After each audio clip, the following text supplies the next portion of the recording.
தமிழகத்தில் தேசவிரோத சக்திகளை ஊக்குவிப்பதுதான் பல அரசியல் தலைவர்களுடைய முதல் வேலையாக இருக்கிறது. இதே சத்தீஸ்கரில் நக்சலைட்டுகளால் முன்னாள்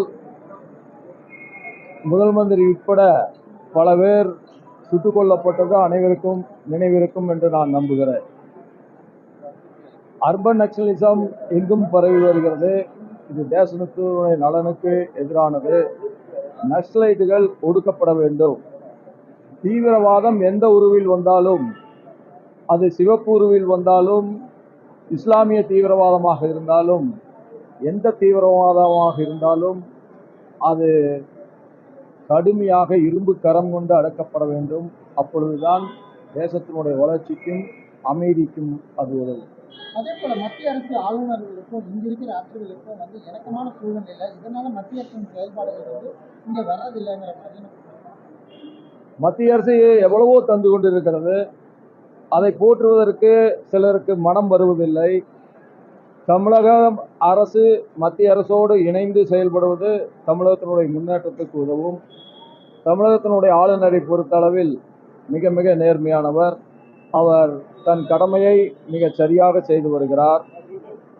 அதே போல அவருக்கு ஒரு ஒத்துழைப்பை மாநில அரசு நல்க வேண்டும் என்பதுதான் தமிழகத்தினுடைய நலனுக்கும் முன்னேற்றத்திற்கும் உறுதுணையாக அமையும்.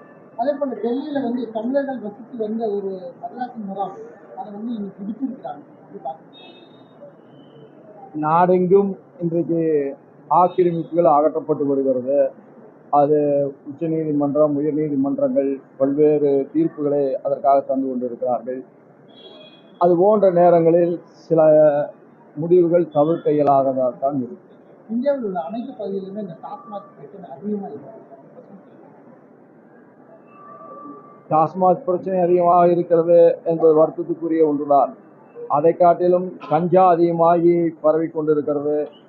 ஆகவே தமிழக அரசு முதலில் கஞ்சாவை ஒழிப்பதற்குரிய அத்துணை நடவடிக்கையும் எடுக்க வேண்டும் என்பதுதான் என் வேண்டுகோள். ஆளுநர்களுடைய கடமை சரியா செய்யறதா சொன்னீங்க. தமிழ்நாடு அரசு ஒத்துக்கோன்னு சொன்னீங்க. ஆனா தமிழ்நாடு சட்டமன்றத்தில் நிறைவேற்றப்பட்ட தீர்மானங்களை ஒப்புதலாம உச்சநீதிமன்றம் கடுமையா ஆளுநரை கண்டிச்சிருக்கு, கடமை செய்யலன்னு. ஆனா நீங்க செஞ்சீங்கன்னு சொல்றீங்க. அந்த உச்ச நீதிமன்றத்தை பொறுத்தளவில் உச்ச நீதிமன்றம் இருவேறு தீர்ப்புகளை தந்திருக்கிறது. இதே கேரளாவை பொறுத்தளவில் கேரளாவிற்கு கவர்னருக்கு மட்டும்தான் வைஸ் சான்சலர்களை